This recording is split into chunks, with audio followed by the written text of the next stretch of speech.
عندك ربع فراخ ومش عارفه تعملي ايه، محتاره فيه، وعايزه تعملي غدا لاولادك، تعالى انا اقولك على احلى طريقه تعملي بيها غدا بربع كيلو الفراخ ده.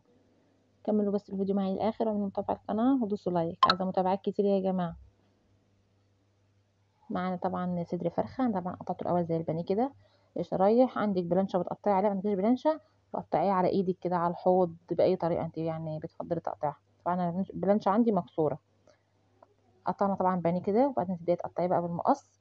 افضل لك بالمقص عشان انه ايه اسرع وبينجزك اكتر. بالمقص بتاع المطبخ بتاعك وبتاعي قطعيه طرنشات رفيعه كده.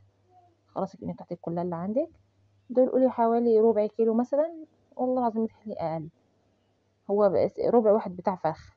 جبت بصلايه حلوه كده كبيره محترمه كده، قطعتها جوليان او طرنشات طويله. طبعا كده بقت الرؤيه احنا هنطبخ ايه.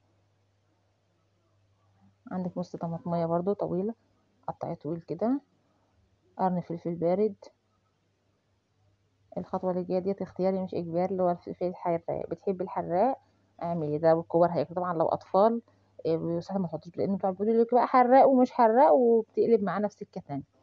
توابلك بقى اللي عندك ملح وفلفل وكمون كزبرة ناشفة، شوية توابل فراخ، شوية توابل شاورما. اللي عندك كفي بيه نفسك. مش معنى مثلا انت ما عندكيش حاجة لطبخ هتقف، لا والله العظيم عادي جدا.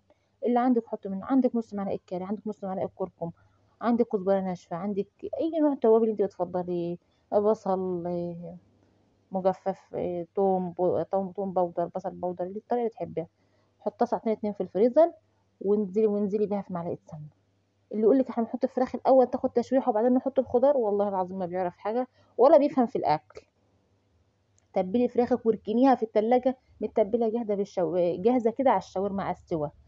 اولا الفراخ لا بتنزل ميتها ولا بتبقى ناشفه ولا بتبقى حاجه، بيبقى هو بس زيادة وقت وكلام كتير على الفاضي وتزهق.